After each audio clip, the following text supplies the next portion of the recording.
So, ప్రస్తుతం మనతో ఓయూజేసీ అభ్యర్థి కూడా ఉన్నారు. మనతో మాట్లాడదాం. అంటే ఏంటంటే నిరుద్యోగులు దగ్గర దగ్గరగా నెల, 15 రోజులుగా రోడ్డు మీదకొచ్చి కొట్లాడే పరిస్థితి. డీఎస్సీ వాళ్ళు కూడా కొట్లాడారు. కానీ వాళ్ళకి ఎటువంటి ఫలితం అయితే కనపడలేదు మనకైతే. మరి ఎట్లా చూడాలి మరి? ఈరోజు ఎగ్జామ్ కూడా రాస్తున్నారు వాళ్ళు. మళ్ళీ ఇప్పుడు గ్రూప్స్ వాళ్ళ పరిస్థితి ఇంతే ఉంటుందా? లేకపోతే దీనికేమైనా కంక్లూజన్ వచ్చే ఛాన్స్ ఉందా? ఈ ప్రభుత్వం చర్య ఎట్లా ఉందంటే దున్నపోతు మీద వర్షం కురుస్తున్నట్టు ఉన్నది. ఎందుకంటే సుమారుగా ఒక 2 నెలల నుంచి డిఎస్సి అభ్యర్థులు లేదా గ్రూప్ 1, గ్రూప్ 2 సంబంధించినటువంటి అభ్యర్థులు రోడ్డెక్కి తమ ఆలాపనని తెలియజేస్తా ఉన్నారు. ప్రభుత్వానికి అభ్యర్థులు తెలియజేస్తున్నారు, రాజకీయ నాయకులు తెలియజేస్తలే. నిరుద్యోగులు మాకు కొంచెం సమయం కావాలా, కొంచెం వాయిదా వేయండి, అలాగే డిఎస్సిని మెగా డిఎస్సిగా భర్తీ చేయండి, 25,000 పోస్టుని భర్తీ చేయండి అని చెప్పేసి డిమాండ్ చేస్తా ఉన్నారు. ఆ డిమాండ్లన్నీ న్యాయబద్ధమైనవి. ఇంకోటి వ్యవధి ఎంత అడుగుతున్నారు? ఒక నెల వ్యవధి అడుగుతున్నారు. అది రాజ్యాంగబద్ధంలో ఉన్నదే. 45 రోజులు అనేది మినిమం ఇవ్వాల్సినటువంటి గ్రేస్ పీరియడ్. కానీ అవన్నీ పట్టించుకోకుండా ఈ రోజు ఎక్కడైతే వారి యొక్క లోక్సభ ప్రతిపక్ష నేత అయినటువంటి రాహుల్ గాంధీ వచ్చారో అక్కడే కుక్కల్లాగా లాగెళ్తున్నారు. చూసాం మోతిలాల్ నాయక్ ని ఏ విధంగా నిర్బంధించారు. ఇప్పుడు మోతిలాల్ నాయక్ ఢిల్లీకి తీసుకెళ్లారు. కానీ ఇక్కడ ఉన్నటువంటి వ్యక్తులు తమ యొక్క బాధలను తెలియజేస్తుంటే ఈరోజు పోలీసులు కూడా ఏ విధంగా వల్గర్ గా మాట్లాడుతూ ఉన్నారు, లేదా ఇదే ఫ్రెండ్లీ పోలీసింగ్ విధంగా అభ్యర్థులపై చూపిస్తా ఉన్నారా అనేది కూడా ఇక్కడ కనిపిస్తా ఉన్నాయి. గతంలో ఓయూలో కూడా చాలా మంది విద్యార్థులు ధర్నా చేపట్టడం జరిగింది. మీడియా కూడా ఎంటర్ అవ్వడం జరిగింది. మీడియా కూడా దాన్ని కవరేజ్ చేయడం జరిగింది. మరి ఇప్పుడు కొత్త రూల్స్ ఏంటంటే ఓయూలోకి రావాలన్నా కూడా ఏదైతే పోలీస్ పర్మిషన్ కావాలంటారు, మరి ఇక్కడ ధర్నాలు చేయొద్దు అంటున్నారు. అలాగే ఇక్కడికి వచ్చిన వాళ్ళు కూడా జస్ట్ డిఎస్సి అనే తెలిస్తే చాలు వాళ్ళని అరెస్ట్ చేసిన పరిస్థితి, గ్రూప్ 1 అని తెలిస్తే చాలు అరెస్ట్ చేసిన పరిస్థితి. ఎట్లా చూడాలి? అంటే మీరు యాజ్ అడ్వకేట్ గా ఉన్నారు, మరి ఈ రకంగా చేయడం అనేది కరెక్టా? లా ప్రకారమే ఉందా లేకపోతే ఏంటి పరిస్థితి? ఇది జిస్కే హాతమే లాఠీ ఉస్కా భైన్స్ అన్నట్టు సామెత. ప్రతిపక్షంలో ఉన్నప్పుడు ఈ ప్రభుత్వం అంటే నియంత ప్రభుత్వం మీద అనేక ఆరోపణలు చేశారు. కాంగ్రెస్ ప్రభుత్వానికి సంబంధించినటువంటి వ్యక్తులు, ఇప్పుడు ఉన్నటువంటి కాంగ్రెస్ ప్రభుత్వం సంబంధించిన వ్యక్తులు, ముఖ్యమంత్రి అనేకమైనటువంటి ఆరోపణలు చేశారు. ఎందుకంటే నిర్బంధించి విద్యార్థుల ప్రాణాలతో ఆడుతున్నారు అని చెప్పేసి కేసీఆర్ విమర్శించినటువంటి నోరు ఈ రోజు కంపు నోరు అయిందా? మేము అడుగుతా ఉన్నాం. మీరు చట్టాల గురించి లేదా ఇక్కడ నిర్బంధించినటువంటి విషయాల గురించి మాట్లాడినట్టు వారు ఈరోజు అధికారంలో కూర్చోగానే మీరు కేసీఆర్ లాగా భూతం పట్టిందా అన్నట్టు చర్యలు ఉన్నాయి. ఒకవైపు రాజ్యాంగంగా ఫ్రీడమ్ ఆఫ్ స్పీచ్ ఉన్నది. ఆర్టికల్ 21, ఆర్టికల్ 19 మనకి అనేకమైనటువంటి హక్కులు ఇచ్చింది.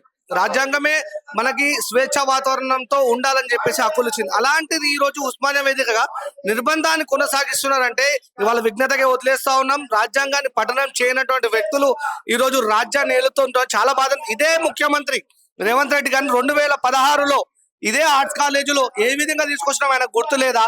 నిన్ను నిర్బంధిస్తే, నిన్ను రానియకపోతే మేము దొంగదారిన తీసుకొచ్చి ఈ భుజాల మీద ఎత్తుకొని నిరుద్యోగ గర్జన నిర్వహించడం నీకు గుర్తు లేదా? కానీ అలాంటి ఉస్మానియా యూనివర్సిటీ వేదికగా నీవు నిర్బంధానికి పాల్పడతా ఉన్నావు. పోలీసుల చేతిలో ఉస్మానియా యూనివర్సిటీని బంధించే ప్రయత్నం చేస్తా ఉన్నావు. ఇక్కడ అడిగేటువంటిది నిరుద్యోగ గొంతు, నిరుద్యోగుల కోసం పోరాటం చేస్తున్నాం. నిరుద్యోగులకి హక్కులను ఇవ్వండి, ఉద్యోగాలు ఇవ్వండి. గత ప్రభుత్వం ఇవ్వలేదు. 2014లో మేము నిరుద్యోగ జేఏసీ ఫామ్ చేస్తే నీ దగ్గరకు వస్తే నీవే మద్దతు పలికినావు, మర్చిపోయావా? నిరుద్యోగ జేఏసీ పక్షాన కోరేది ఒకటే, నిరుద్యోగుల యొక్క బాధలు ఏమవుతున్నాయో, వారి యొక్క న్యాయపరమైన డిమాండ్లు ఏమున్నాయో అవిటిని తీర్చమంటాను. 1:100 చేయమంటాం. తప్పేమున్నది? నీ ప్రభుత్వం ఏర్పడి 6 నెలలు అవుతా ఉన్నది కదా, నీకే సమయం కావాలి కొన్ని పథకాలని ఇవ్వాలంటే అని అడుగుతా ఉన్నావు. అలాంటిది కొన్ని పోర్షన్లు, 100ల కొద్ది పోర్షన్లు ఉన్నటువంటి అభ్యర్థులు చదువుతున్నటువంటి వ్యక్తులు ఏ విధంగా వాళ్ళు సన్నద్ధం అవుతారు? వాళ్ళు అడుగుతున్నటువంటి సమయాన్ని నువ్వు ఇవ్వలేవంటే నీవు నీ యొక్క ప్రభుత్వాన్ని అండబెట్టుకొని విఘ్నతతో ఈ ప్రభుత్వాన్ని నడిపించాల్సిన అవసరం ఉన్నది. కూడా చెప్పింది బట్టి విక్రమార్కే కదా, మరి 1:100 చేస్తామని చెప్పింది బట్టి విక్రమార్కే కదా. అది కూడా అసెంబ్లీ సాక్షిగా చెప్పడం జరిగింది. మరి ఇప్పుడు వాళ్ళు చెప్పిన డిమాండ్సే కదా ఇవన్నీ. ఇప్పుడు వాళ్ళే అంటారు మరి అర్ధరాత్రి కూడా ప్రొటెస్ట్ చేయాల్సిన పరిస్థితి. హాస్టల్స్ ను కూడా, లేడీస్ ను కూడా రూమ్స్ దగ్గర ప్రొటెస్ట్ చేస్తున్నారట. మరి దీన్ని ఎట్లా చూడాలి? మరి ఓయూలో కూడా ఒక రాత్రి అంతా ఇక్కడ ధర్నా కూర్చుంటే వాళ్ళు కూడా లైట్లు ఆపే పరిస్థితి, భోజనం కూడా పెట్టిన పరిస్థితి చూసాం మనం మొన్న. ఎట్లా చూడాలి? ఇది చాలా ఏమైనటువంటి చర్య. వీరు ప్రతిపక్షంలో ఉన్నప్పుడు నీతులు మాట్లాడారు, ఇప్పుడు గోతులు లోవుతున్నటువంటి పరిస్థితి ఉన్నది. ఉప ముఖ్యమంత్రిగా నీవు కూర్చున్నావంటే మేము పెట్టినటువంటి భిక్షే. ఎందుకంటే అప్పుడు నువ్వు ప్రతిపక్ష నేతగా ఉన్నావు. ప్రతి సమస్యను నీ దగ్గర తీసుకొచ్చాం. ఓయూలో ఉన్నటువంటి సమస్యలు కావచ్చు, నిరుద్యోగుల సమస్యలు కావచ్చు, లేదా తెలంగాణ సమాజం ఎదుర్కొంటున్న ప్రతి సమస్యను నీ దగ్గర తీసుకొచ్చాం. కానీ ఈ రోజు ఎక్కడ పోయింది నువ్వు మాట్లాడినటువంటి మాట ఉప ముఖ్యమంత్రి గారిని కూడా మీ ఛానల్ ద్వారా అడుగుతా ఉన్నాం. ఓయూ అనేది ఉద్యమాల వేదిక, న్యాయకులకి పురుటిగడ్డ. కానీ అలాంటిది ఈరోజు నిర్బంధించేటువంటి పరిస్థితి, కనీసం తిండి తినలేని పరిస్థితి, ఒకవైపు కరెంట్ ఆపేసి ఈరోజు నిర్బంధిస్తున్నటువంటి పరిస్థితి. మీకు కూడా కేసీఆర్ లాగే బుద్ధి చెప్పేటువంటి రోజు వస్తుంది. మీకు మా పాపం దాక్తుంది, మా ఉసురు దాక్తుంది. ఈరోజు అందరు కూడా అభ్యర్థులు డిఎస్సి రాస్తున్నా సరే బిక్కు బిక్కు ఏడుస్తూ మానసికంగా వాళ్ళందరూ కూడా ఎగ్జామ్ రాసేటువంటి పరిస్థితులను, వాళ్ళు ఫెయిల్ అయినా సరే ఆ ఉసురు మీకే దాక్కుతుంది. ఈ కాంగ్రెస్ ప్రభుత్వం ఇంకెన్ని రోజులు ఉండదు. ఆల్రెడీ నిరుద్యోగులందరూ కూడా ఒక వాగ్దానం తీసుకున్న రాబో స్థానిక సంస్థల ఎలక్షన్ లో కావచ్చు, మున్సిపల్ కార్పొరేషన్స్ లో కావచ్చు, ఊరూర తిరిగి మీ ప్రభుత్వానికి బుద్ధి చెప్పేటట్టు మిమ్మల్ని ఓడిస్తామని చెప్పేసి నిరుద్యోగులే స్వయంగా అందరూ కూడా ఒక వాగ్దానం తీసుకున్నాం. అది నిజ రూపం చేసి మీకు బుద్ధి చెప్తాం. మరి ఏంటంటే ఇప్పుడు కనీసం గ్రూప్ 2 కి సంబంధించి ఏమన్నా కంక్లూజన్ వస్తుందా? లేకపోతే ఏంటంటే మంత్రులను కలవమని చెప్పి రేవంత్ రెడ్డి చెప్పడం జరిగింది.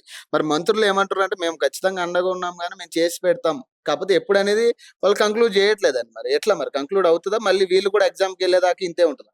వీళ్ళది ఎట్లుందంటే సమస్యకి ఢిల్లీ కొరుకుతున్నారు. రేవంత్ రెడ్డి గారు ప్రతి సమస్యకి ఢిల్లీ కొరుకుతున్నారు. అంటే సమస్యని దాటవేసే విధంగా మంత్రులకు అప్పచెప్తా ఉన్నారు. అసలు మంత్రులు ఎవరండి? గత ప్రభుత్వంలో తుమ్మల నాగేశ్వరరావు ఉన్నాడు. వీళ్ళందరూ ఎవరు? పొంగులేటి శ్రీనివాసరెడ్డి, ఓ జగన్ కి తొత్తుగా ఉన్నటువంటి వ్యక్తి. వీళ్ళకేం అర్థమవుతుంది మా గోస?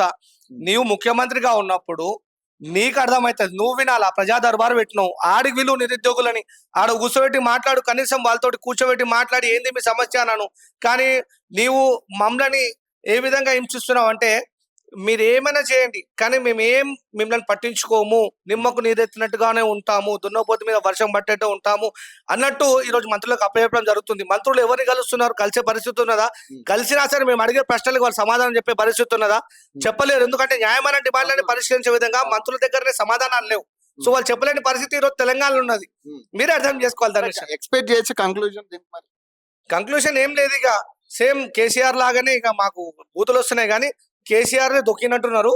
జదా రాజా తదా కేసీఆర్ యజా రేవంత్ రెడ్డి అన్నట్టు అయిపోయింది. గురు శిష్యుల అనుబంధాన్ని కొనసాగిస్తున్నారు. Thank you.